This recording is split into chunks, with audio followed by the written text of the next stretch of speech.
Hey, how's it going? All right, this little clip from the Young Turks.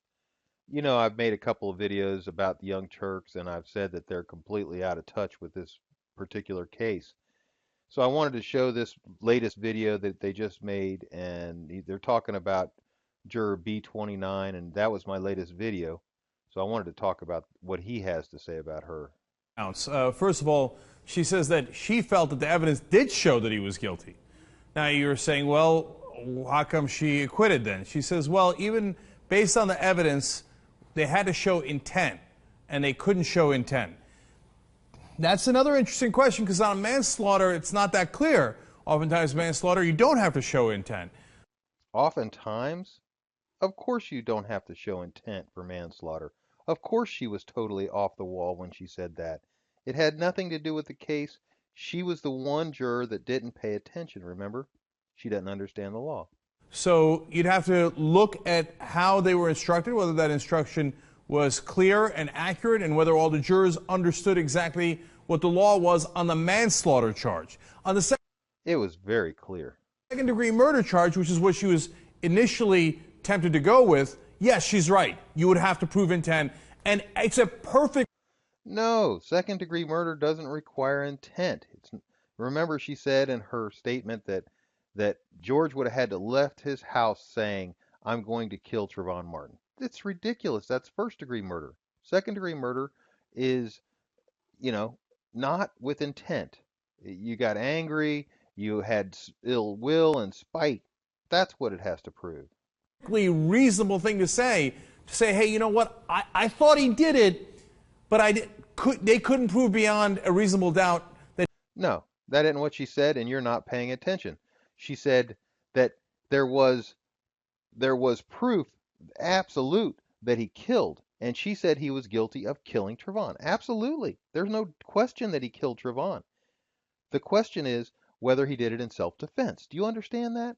He did it in self-defense, which makes it justifiable homicide. He had the intent to do it, so I voted not guilty on second-degree murder. In fact, if that's what a majority of the jury thought, then I'd say, well, look, the system did work. That's how it's supposed to work. You have to be sure beyond a reasonable doubt. But on man... You're wrong. You're wrong about both points.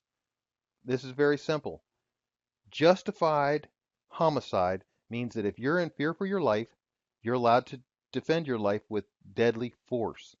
So the question that the jurors had was he in fear for his life?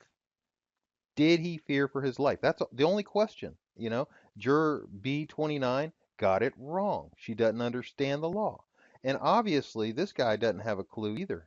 Manslaughter, and that's why I said, looking at it from the outside, I thought it should be manslaughter, because I wouldn't have convicted on intent. But he did pursue Trayvon. He caused the situation that led to the killing of Trayvon Martin, and he pulled the trigger. Okay, now you're lying. And you're lying on national news. So let me straighten you out. George never pursued Trayvon. Look up the word pursue, all right? And get it out of your mouth, because it makes you look stupid. Of course, doesn't take much. But it's obvious that you don't have a clue what you're talking about. There is no intent. He did not pursue.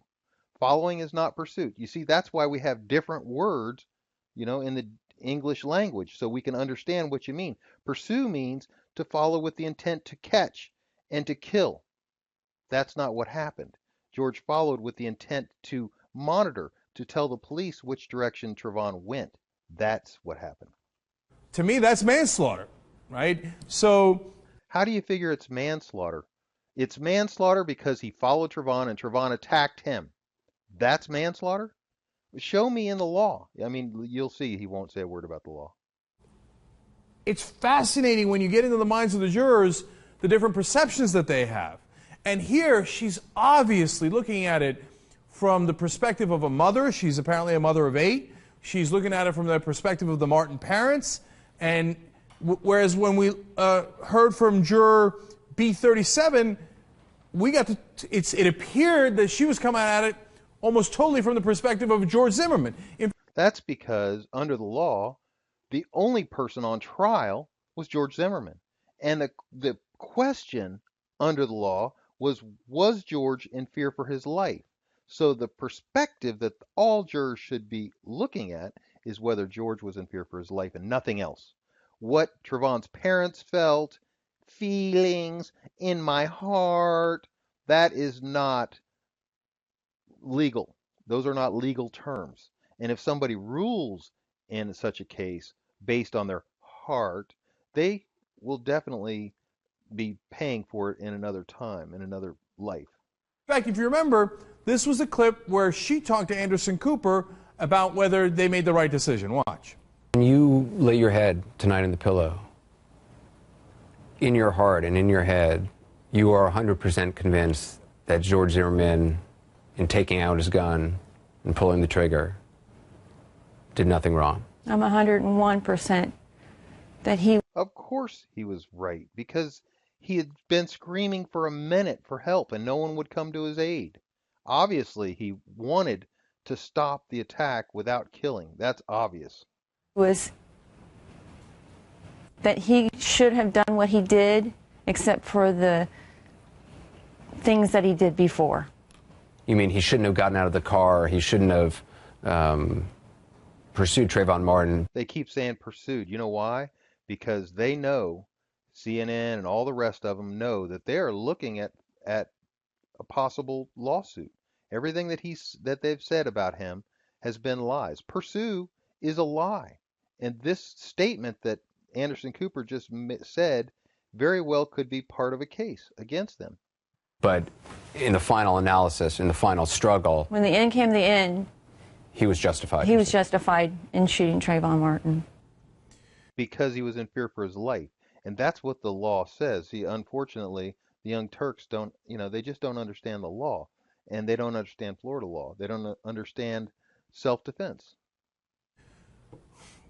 Totally different perspective. Does race play some role in it? Look, people grow up with different perspectives. Of course, race plays a perspective in your eyes, because remember, if you look at both of my last videos about the Young Turks, you'll see that they are racist people.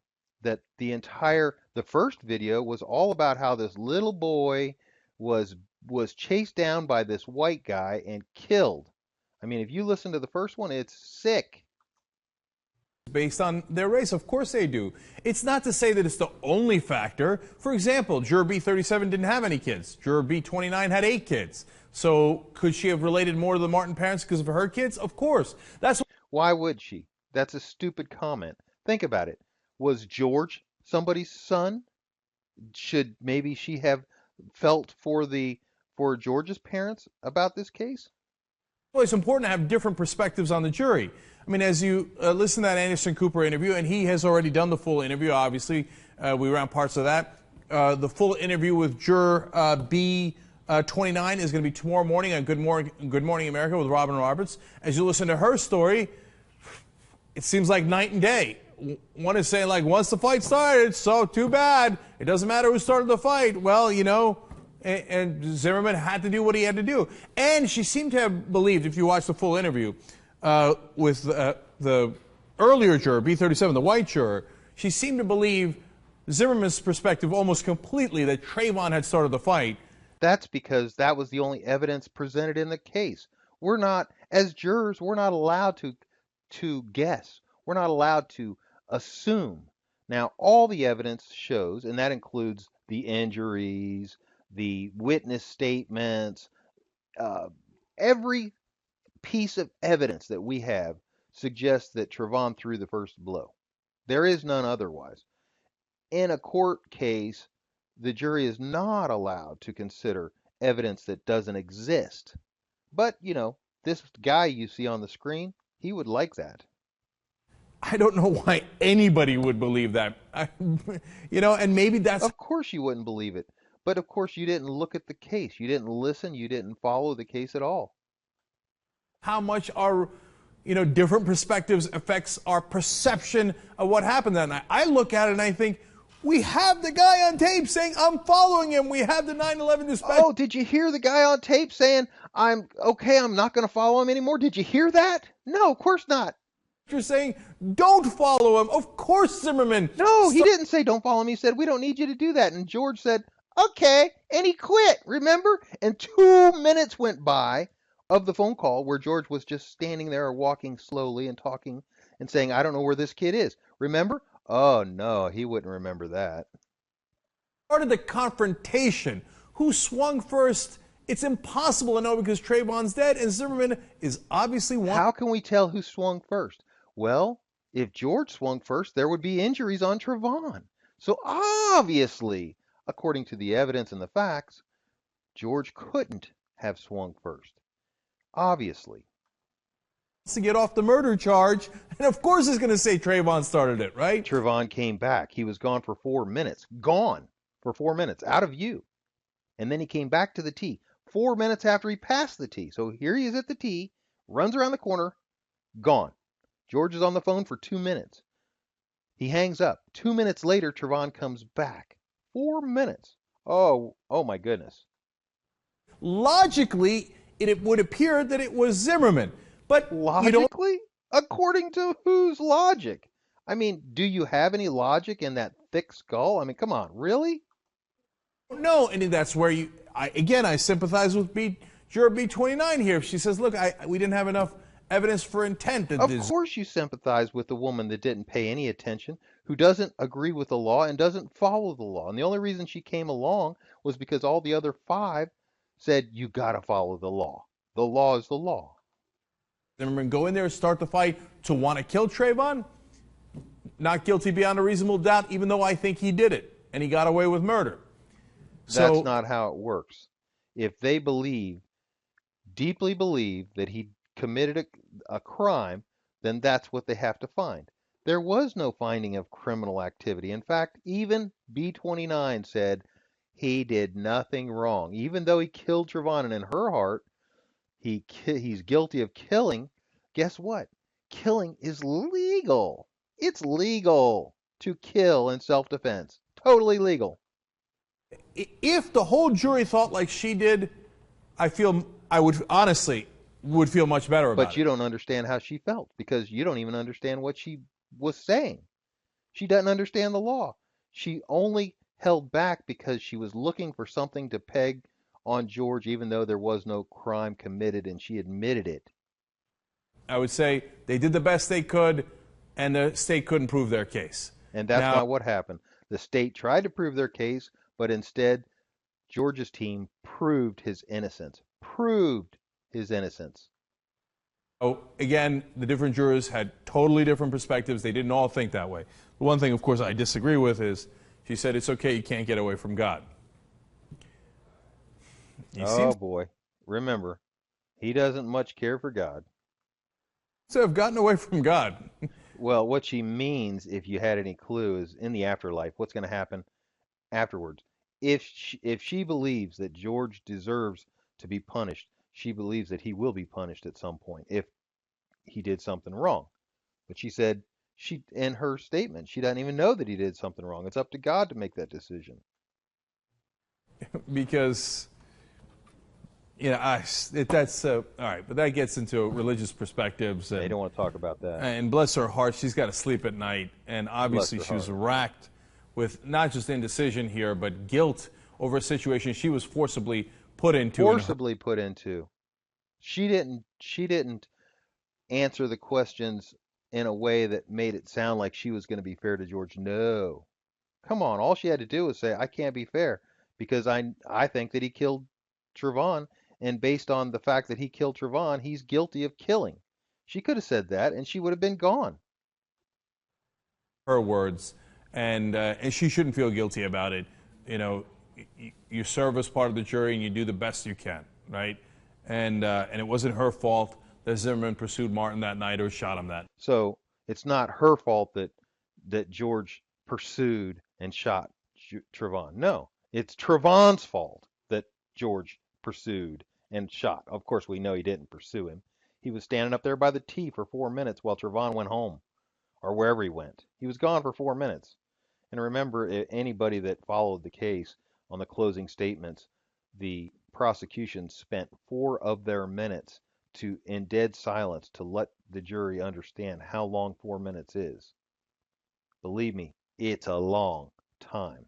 George had more than he was sitting there waiting for the cops and walking around in that area.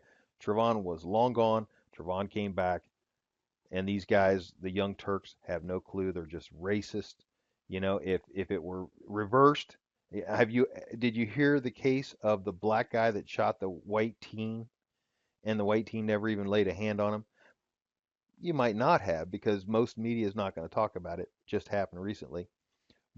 But you'll certainly never hear it from the Young Turks because they are anti-gun, racist people. A good talking to you guys. Talk to you later. Bye. Night.